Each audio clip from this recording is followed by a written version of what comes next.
Hello friends, स्वागत है आपका हमारे YouTube channel science special JMD में। आज की इस वीडियो में हम करने जा रहे हैं रेलवे जो ग्रुप डी है जो 2018 में हुआ था उसके साइंस के आए हुए सभी क्वेश्चन करेंगे हम इस वीडियो में। ठीक है, और ये वीडियो आपको मिलेगी हमारे official YouTube channel science special JMD के ऊपर। ठीक है, और जितने भी क्वेश्चन हैं उनका हम सटीक विश्लेषण करेंगे और 100% एक्यूरेसी के साथ, मतलब बिल्कुल एक्यूरेसी मिलेगी, कोई मतलब गलत होने की संभावना नहीं है। तो आज हम करते हैं एक्स्ट्रा फैक्ट के साथ भी हम करेंगे इनका विश्लेषण जितने भी क्वेश्चन हैं। तो शुरू करते हैं हम अपना पहला क्वेश्चन, और पहले नंबर का क्वेश्चन ये है कि गति का जो दूसरा समीकरण है वो स्थिति और खालिस्तान के बीच के संबंध को दर्शाता है। मतलब गति का दूसरा समीकरण स्थिति और किसके बीच के संबंध को दर्शाता है? तो गति का जो दूसरा समीकरण है वो स्थिति और किसके बीच के संबंध को दर्शाता है, ये क्वेश्चन में पूछा है। ऑप्शन है वेग, समय, विस्थापन और बल। ठीक है, तो गति के जितने भी समीकरण हैं वो हम देखते हैं। गति के कितने समीकरण हैं? 3 समीकरण हैं, और देखते हैं कि वो किस किस के बीच क्या क्या संबंध दर्शाते हैं। तो गति का जो पहला समीकरण है वो वेग और समय के बीच के संबंध को दर्शाता है। ठीक है, गति का पहला समीकरण किसका? वेग और समय के बीच संबंध दर्शाता है। और दूसरा जो समीकरण है जो क्वेश्चन में पूछा है वो स्थिति और समय के बीच के संबंध को दर्शाता है। और तीसरा जो समीकरण है वो स्थिति और वेग के बीच के संबंध को दर्शाता है। तो इस क्वेश्चन का आंसर राइट क्या है? गति का दूसरा समीकरण स्थिति और समय के बीच के संबंध को दर्शाता है। इस क्वेश्चन का राइट है आंसर है ऑप्शन नंबर सेकंड। अब हम देखते हैं नेक्स्ट क्वेश्चन। विद्युत धारा की अंतर्राष्ट्रीय इकाई क्या है? तो विद्युत धारा है उसकी जो अंतर्राष्ट्रीय इकाई क्या है? ऑप्शन है ओम, वोल्ट, ओममीटर, एम्पियर। ये 4 ऑप्शन है। तो विद्युत धारा की जो अंतर्राष्ट्रीय इकाई है वो क्या है? एम्पियर है विद्युत धारा की अंतर्राष्ट्रीय इकाई। और अदर जो यूनिट दी है उनकी भी हम देखते हैं क्या क्या इकाई है। तो वोल्ट जो है वो विद्युत विभव की इकाई है। ठीक है, और ओम है वो प्रतिरोध की इकाई है। ओम किसकी है? प्रतिरोध की। और जो ये ओम मीटर है ये विभवांतर की इकाई है। ठीक है, अब हम देखते हैं नेक्स्ट क्वेश्चन। थर्ड नंबर जो क्वेश्चन है वो धनात्मक त्वरण का क्या अर्थ होता है? ठीक है, जो पॉजिटिव जो एक्सीलरेशन होता है उसका क्या अर्थ होता है? तो धनात्मक त्वरण का अर्थ क्या होता है? ऑप्शन नंबर फर्स्ट है कि वस्तु का वेग कम हो जाता है, वस्तु का वेग स्थिर रहता है, वस्तु का वेग बढ़ जाता है, या फिर वस्तु का वेग पहले घटता है और फिर बढ़ता है। ये 4 ऑप्शन आपके पास। ठीक है, तो धनात्मक त्वरण का अर्थ पूछा है इसने। सबसे पहले हम देखते हैं कि त्वरण का क्या अर्थ होता है। त्वरण का अर्थ होता है कि किसी वस्तु के वेग में परिवर्तन की दर, किसी वस्तु के वेग में परिवर्तन की दर क्या कहलाती है? त्वरण कहलाती है। और त्वरण का जो एसआई जो मात्रक है वो मीटर प्रति सेकंड स्क्वायर होता है। ठीक है, त्वरण का एसआई मात्रक क्या होता है? मीटर प्रति सेकंड स्क्वायर होता है। और त्वरण क्या है? एक सदिश राशि है। राशि 2 प्रकार की होती है। एक होती है अदिश, ठीक है, जिसमें केवल क्या होता है? परिमाण होता है, दिशा नहीं होती, उसे हम कहते हैं अदिश राशि। और सदिश राशि क्या होती है? जिसमें दिशा और परिमाण दोनों हो उसे हम क्या कहते हैं? सदिश राशि। तो क्वेश्चन में क्या पूछा था कि धनात्मक त्वरण का क्या अर्थ है? तो धनात्मक त्वरण का जो अर्थ है वो क्या है कि धनात्मक त्वरण का अर्थ है कि वस्तु का वेग क्या होगा? बढ़ जाएगा।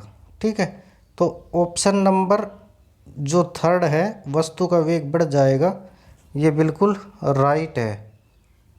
ठीक है, अब हम देखते हैं नेक्स्ट क्वेश्चन। नेक्स्ट क्वेश्चन है ये कि 5.5 मतलब 5.5 जो किलोवाट आवर है वो किसके बराबर है?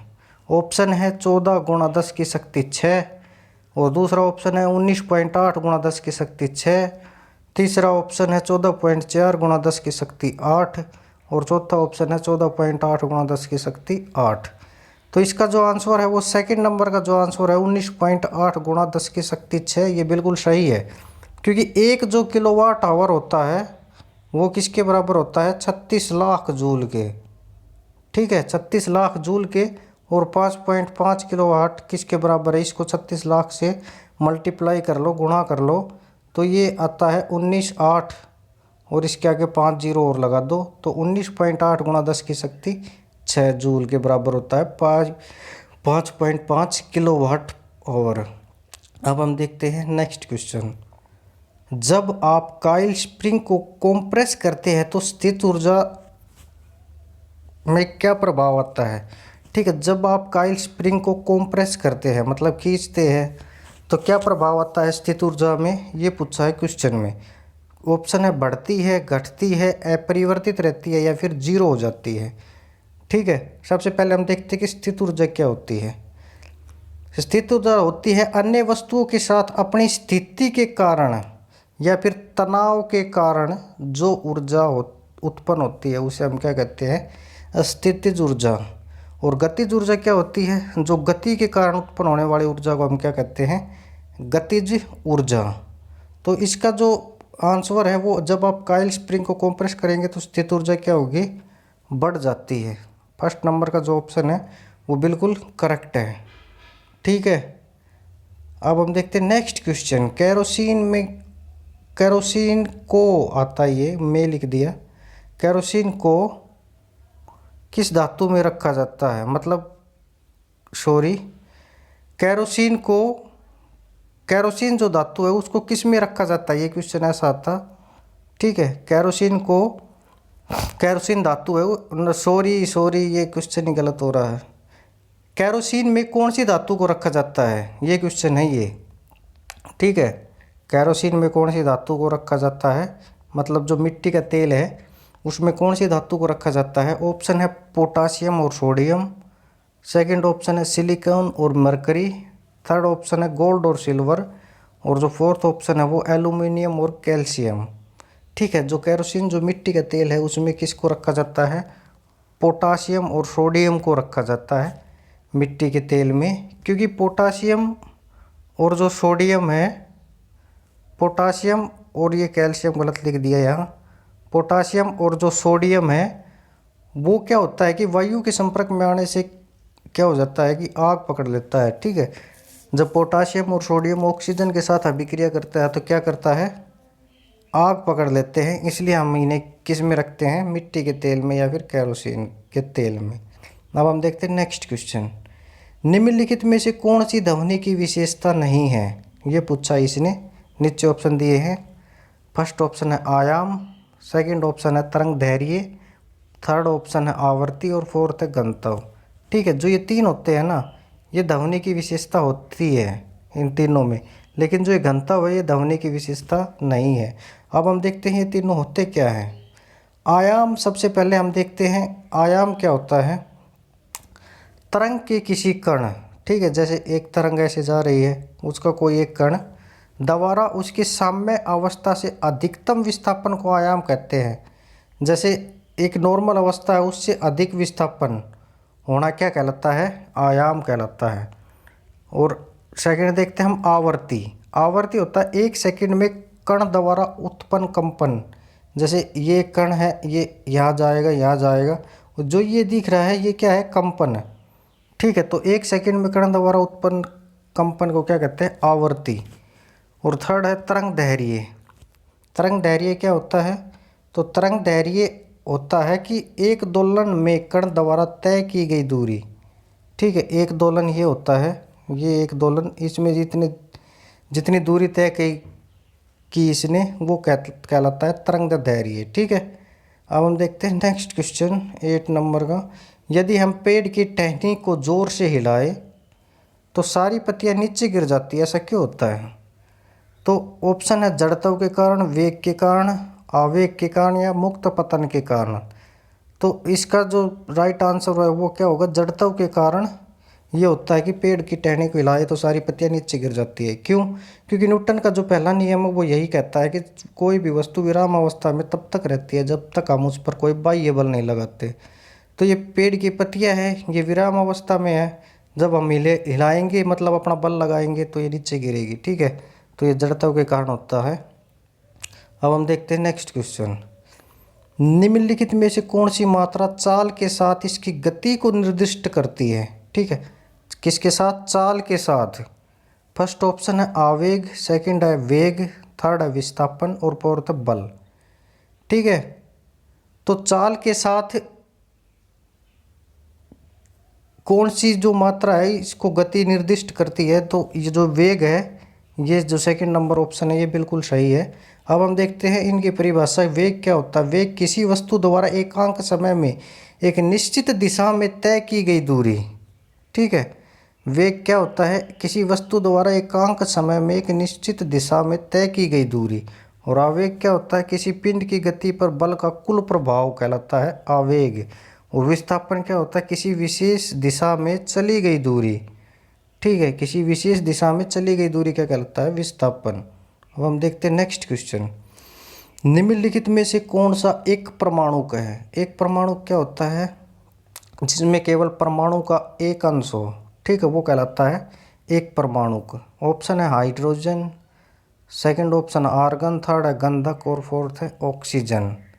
तो जो ये आर्गन है ना, ये है एक परमाणुक। ठीक है, और सारे क्या होते हैं? जैसे H2O, हाइड्रोजन है ये। ठीक है, इसमें क्या है? दो अणु है।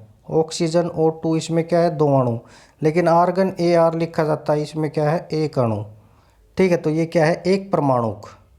अब हम देखते हैं नेक्स्ट क्वेश्चन। निम्नलिखित में से कौन सा आवर्त सारणी का हिस्सा नहीं है? पीरियोडिक टेबल का हिस्सा नहीं है। तो फर्स्ट ऑप्शन है हेलोजन, सेकंड है कैंसरजनक, फोर्थ ऑक्टेनाइड और थर्ड है ऑक्टेनाइड और फोर्थ है लेंथेनाइड। तो जो ये हेलोजन भी है, ऑक्टेनाइड भी है, लेंथेनाइड भी है, लेकिन जो कैंसरजनक है ये आवर्त सारणी का हिस्सा नहीं होता है। ठीक है, अब हम देखते हैं नेक्स्ट क्वेश्चन। नेक्स्ट क्वेश्चन है कि पौधों में साइटोकाइनिन खालिस्तान में सहायक है। मतलब साइटोकाइनिन का काम पूछा इसने कि पौधों में साइटोकाइनिन का क्या काम होता है। फर्स्ट ऑप्शन है कोशिकाओं को लंब रूप से पनपने में सहायता करता है, सेकंड ऑप्शन है तने की वृद्धि में सहायक है, थर्ड है पौधे की वृद्धि को रोकता है और फोर्थ है कोशिका विभाजन में सहायक है। तो साइटोकाइनिन होता है, इसका काम क्या होता है? कोशिका विभाजन में सहायक होता है ये। ठीक है, सेल डिवीजन में मदद करता है ये साइटोकाइनिन पौधों में। अब हम देखते हैं अदर जो है वो देखते हैं। साइटोकाइनिन क्या करता है? कोशिका विभाजन में सहायक है। ठीक है, ये क्वेश्चन में पूछा था। ऑक्सिन क्या करता है? ऑक्सिन तने की वृद्धि में सहायक होता है। ठीक है, और ऑब्सेसिक अम्ल क्या होता है? ये पौधे की वृद्धि को रोक देता है। अब हम देखते हैं नेक्स्ट क्वेश्चन। सल्फर डाइऑक्साइड का आणविक द्रव्यमान कितना होता है? SO2 का। तो इसका जो आणविक द्रव्यमान होता है वो क्या होता है? 64 U होता है। ठीक है, कितना होता है? 64 U होता है सल्फर डाइऑक्साइड का। मतलब कैसे निकलता है ये? जितने भी जैसे SO2 है तो ये S के साथ कितने अणु हैं? एक। ठीक है, O के साथ कितने हैं? दो। O के साथ कितने हैं? दो। तो ये जो सल्फर का जो मान होता है, जो सल्फर का होता है वो कितना होता है? ये होता है 32 और ऑक्सीजन का कितना होता है? 16 गुणा 2, 32 और 32 64 हो जाता है ये। ठीक है, 64 U। अब हम ऑक्सीजन का भी देख लेते हैं। ऑक्सीजन का होता है 32। ठीक है, ऑक्सीजन का जैसे O2 है तो ये O है, किसके साथ? 2 के साथ गुणा है। मतलब ऑक्सीजन का कितना आणविक द्रव्यमान होता है? एक अणु का 16, तो दो अणु का कितना? 32। ठीक है, अब हम देखते हैं नेक्स्ट क्वेश्चन। शुक्राणु अस्थायी रूप से कहाँ रखे जाते हैं? तो शुक्राणु जो है अस्थायी रूप से रखे जाते हैं।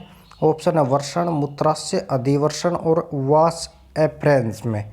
तो शुक्राणु अस्थायी रूप से कहाँ रखे जाते हैं? अधिवर्षण में। ठीक है, अब हम देखते हैं नेक्स्ट क्वेश्चन। ऑक्सीजन की उपस्थिति में अयस्कों को गर्म करने की प्रक्रिया क्या कहलाती है? ऑक्सीजन की प्रेजेंस में अयस्कों को गर्म करने की प्रक्रिया खालिस्तान कहलाती है। ऑप्शन फर्स्ट भंजन, सेकंड निस्तापन, थर्ड संचरण और फोर्थ निष्करण। तो ये भंजन की जो प्रक्रिया है ये ऑक्सीजन की प्रेजेंस में होती है। अयस्कों को गर्म करने की प्रक्रिया क्या कहलाती है? भंजन। अब हम देखते हैं नेक्स्ट क्वेश्चन। निम्नलिखित में से किसका घनत्व पानी के घनत्व से अधिक होता है। ठीक है, किसका घनत्व पानी से अधिक होता है, या मतलब पानी के घनत्व से अधिक होता है। ऑप्शन फर्स्ट लोहे की कील, सेकंड बर्फ, थर्ड कार्क और फोर्थ थर्मोकोल। ये जो लोहे की कील है ना, इसका घनत्व पानी के घनत्व से अधिक होता है। बाकी ये तीन है, इनका जो घनत्व है वो पानी के घनत्व से कम होता है। अब हम देखते हैं नेक्स्ट क्वेश्चन। निम्नलिखित में से कौन सा पशु उत्तक नहीं है। ठीक है, कौन सा पशु उत्तक नहीं है। फर्स्ट नंबर ऑप्शन है पेशी उत्तक, सेकंड है उपकला उत्तक, थर्ड है संयोजी उत्तक और फोर्थ है तंत्रिका उत्तक। ये तीनों जो होते हैं पेशी उत्तक, उपकला उत्तक, संयोजी उत्तक, ये क्या होते हैं पशु उत्तक। लेकिन जो ये तंत्रिका उत्तक होता है ये पशु उत्तक नहीं होता है। अब हम देखते हैं next question. CO2 carbon dioxide का आणविक द्रव्यमान क्या होता है। तो कार्बन डाइऑक्साइड का आणविक द्रव्यमान पूछा है। Option first 44 U, second 4.4 U, third 56 U और फोर्थ है 5.6 U। तो CO2 का आणविक द्रव्यमान कितना होता है 44 U। ठीक है, जैसे CO2 कार्बन डाइऑक्साइड, कार्बन का कितना अणु है 1 और ऑक्सीजन का कितना है प्लस होता है, ऑक्सीजन के कितने 2। ठीक है, कार्बन के कितने होते हैं, एक अणु का आणविक द्रव्यमान 12 और ऑक्सीजन के एक अणु का ये 2 से गुणा होता 16। ठीक है, 32 और 12 कितने हो गए 44। ठीक है, तो CO2 का आणविक द्रव्यमान कितना होता है 44 U। अब हम देखते हैं नेक्स्ट क्वेश्चन। खांसी व छींकने जैसी गतिविधियों को कौन नियंत्रित करता है। ठीक है, खांसी व छींकने जैसी अनैच्छिक गतिविधियों को कौन नियंत्रित करता है। तो फर्स्ट ऑप्शन मज्जा, सेकंड है मस्तिष्क, थर्ड है पोन्स और फोर्थ है अनुमस्तिष्क। तो ये खांसी और छींकने जैसी जो अनैच्छिक गतिविधियाँ होती है उनको कौन नियंत्रित करता है। जो मज्जा है ये नियंत्रित करती है खांसी और छींकने जैसी अनैच्छिक गतिविधियों को। अब हम देखते हैं नेक्स्ट क्वेश्चन। क्विक लाइम या क्ली चूना किसका रासायनिक सूत्र है। तो क्विक लाइम है या क्ली चूना का रासायनिक सूत्र क्या है। तो इसका जो रासायनिक सूत्र है ऑप्शन है CaCO3, सेकंड है CaCl2 और थर्ड है CaOH2 और फोर्थ है CaO। तो क्विक लाइम का रासायनिक सूत्र क्या होता है कि CaO, मतलब क्ली चूना का ये रासायनिक सूत्र है। और ये होता है CaCO3 कैल्शियम कार्बोनेट और CaCl2 कैल्शियम क्लोराइड और CaOH2 कैल्शियम हाइड्रोक्साइड। ठीक है, तो ये 20 क्वेश्चन थे जो ग्रुप डी में आए हुए थे पहले ही 2018 में। तो मैंने आपको ये सारे क्वेश्चन मतलब एक्स्ट्रा फैक्ट के साथ बिल्कुल एक्यूरेट करवाए हैं। और ये एग्ज़ाम की दृष्टि से बहुत ही इम्पोर्टेंट है, क्योंकि जो ये क्वेश्चन है ये बहुत ज़्यादा रिपीट भी होते हैं। तो आज की वीडियो में इतना ही। अगर आपको हमारी वीडियो अच्छी लगी तो please like, share and subscribe ज़रूर करें।